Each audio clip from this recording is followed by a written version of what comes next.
What's up, guys? It's Josh here, back with another Kansas City Chiefs related video, and today I wanted to discuss the Kansas City Chiefs cornerback situation. So really, I could have made a video on why the Chiefs should bring back Bashaud Breeland, or are they going to bring back Bashaud Breeland, but a lot of other channels have already done that already. I wanted to throw another name in the mix and also just talk about the general feeling around the Kansas City Chiefs cornerback situation, because I do think they need another one, definitely. So while the Chiefs' free agency and draft is an overall, it's at an overall satisfactory for me. One thing that I wish they did that they didn't is address defensive back. I thought for sure they would like to add, maybe a new cornerback or just address cornerback in general, because they lost Bashaud Breeland and didn't really add anything to that. And if you don't add a veteran to this group, which we'll touch on in a minute, there's not too much to feel great about, or there's just a lot of question marks. Definitely not as strong of a unit as they would have if they had Bashaud Breeland. And really, even with Bashaud Breeland, the Chiefs have had pretty average cornerback play, and that's not a knock on the guys. I mean, I think they've had average cornerback play. I think that's fair. But they've gotten by with average cornerback play. However, how long can they afford to not invest highly into the cornerback group? I don't know. Now, yes, they did hit with L'Jarius Sneed in the 2020 NFL draft, and he's been great. But losing Bashaud Breeland, again, it hurts because you don't have another corner that you can really depend on. And we did see the Chiefs want to address corner because they also brought in Kwan Williams on a visit earlier this free agency. So it's not like they don't want to add to the cornerback group. It's not like they know something that we don't and are just going to roll with this group of guys. Like, I expect them to at least add someone, maybe potentially a veteran cut from another team. But I am rambling a bit here, so I wanted to talk about what the Chiefs actually have at corner, why I would like them to go out and get a veteran. So L'Jarius Sneed, like we touched on a minute ago, he's going to be the Chiefs' number one corner without a doubt. I don't think there's any debate there, really. He was amazing last year. But let's look at what the Chiefs have beyond him. So Charvarius Ward had an impressive 2019 campaign, really jumped out onto the scene.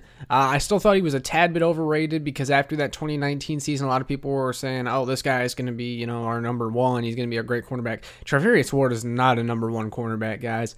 I think at best he's a good number two, maybe at best a good number three, but I definitely think we saw him top out as a player. He wasn't, he regressed last year. There's no other way to put it. He was getting beat deep a lot. He was committing a lot of penalties.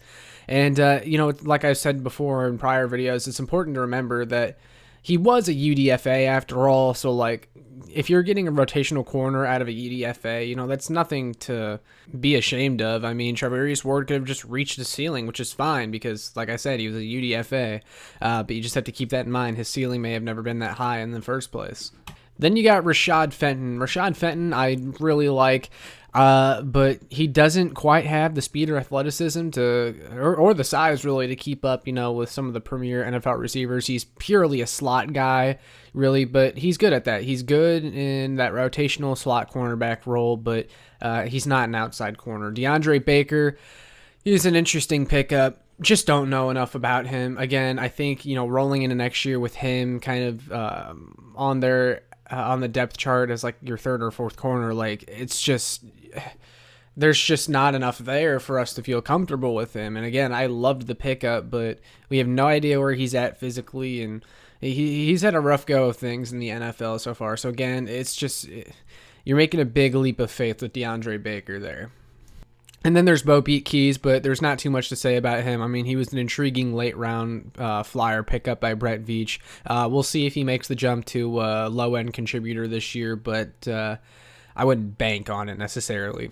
So that brings us to a couple of my free agent suggestions of who the Chiefs should add at cornerback. And then, of course, there's Bashaud Breeland, who we've talked about already. Bashaud Breeland, he was this team's starting corner the past couple years, or he was one of the starting corners the past couple years. He's been, pretty solid. However, he's also committed a lot of penalties as well. I believe he has 20 penalties over the past 2 seasons. So that's something that you have to consider now. I just want to get into my other free agency suggestion for cornerback too. And that is Steven Nelson. And look, I get a lot of Chiefs fans are going to be pissed at that. They hate Steven Nelson. You're probably going to unsubscribe, click off the video. What are you talking about? Steven Nelson sucked. But hear me out. I get Steven Nelson said a lot of bad things about the organization on his way out. But can we give Steven Nelson one thing? Bob Sutton was a defensive coordinator. We can all agree on that, right? Okay. Well, you also have to cut Nelson a little bit of slack because Bob Sutton put him in a bad spot. He consistently put this guy in man-to-man coverage when zone coverage is his strength. Bob Sutton was a terrible defensive coordinator, and Steven Nelson was one of the only good secondary players on a secondary that pretty much sucked outside of him, which also puts him in a bad spot because he's consistently being relied on. The team was putting him on other teams' best receivers, and he still had 20 pass deflections and 4 interceptions in 2018 before leaving the Chiefs for the Steelers in free agency. And there's a reason that he's actually been quietly one of the best corners in the league in Pittsburgh since he left Kansas City. And also, I did a little bit of deep digging, and you might be surprised how close Bashaud Breeland and Steven Nelson are as players. They're also both, those 5'11", around 190-pound kind of good zone corners. Like, they're very similar players. So really, you're not... and actually, you could argue Steven Nelson is the better player because he commits a lot less penalties. I actually have their side-by-side stats here from the past 2 seasons. So, comparing Breeland and Nelson's 2019 seasons, both of which were the first with their new teams, Bashaud Breeland recorded 37 solo tackles, 8 passes defended, 2 interceptions, and 10 penalties on 61 targets, which equated to a 48.3 overall PFF grade. And I think the reason for the low grade for Breeland in 2019 is because of the penalties. And in 2019, Steven Nelson recorded 52 solo tackles, 8 passes defended, 2 interceptions, and no penalties, and that was on 66 targets, which gave Nelson an 80.5 overall PFF grade. In 2020, Bashaud Breeland recorded 30 solo tackles, 9 passes defended, 2 interceptions, and 10 penalties, again, on 54 targets. And that gave him a 67.7 overall grade from PFF. As for Steven Nelson, he recorded 43 solo tackles, 9 passes defended, 2 interceptions, and 3 penalties on 76 targets, along with the 67.1 overall grade from PFF. So really, really close in production is Bashaud Breeland and Steven Nelson. I think that's going to surprise a lot of Chiefs fans because I get it. He talked bad on the organization on his way out, but you have to, and look, Nelson, he still gets part of the blame here for the way that whole thing ended, but you also have to cut him some slack because, look, no one was going to be happy playing under Bob Sutton, and the Chiefs acted like he was the problem when really it was Bob Sutton who was the problem. But for this signing to happen, all of that pettiness would have to be put behind the two parties. It's just a matter of if the bridge is burnt or not, but I thought that was an interesting suggestion to make.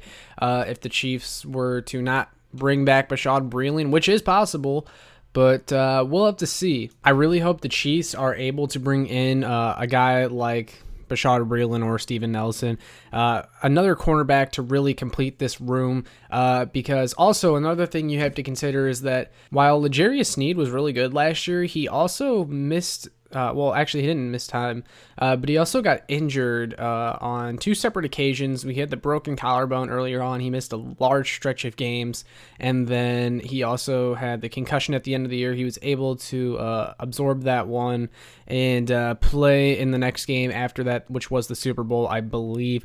But if something like that were to happen again, now you're really in trouble, because that means Charvarius Ward becomes your number 1 cornerback.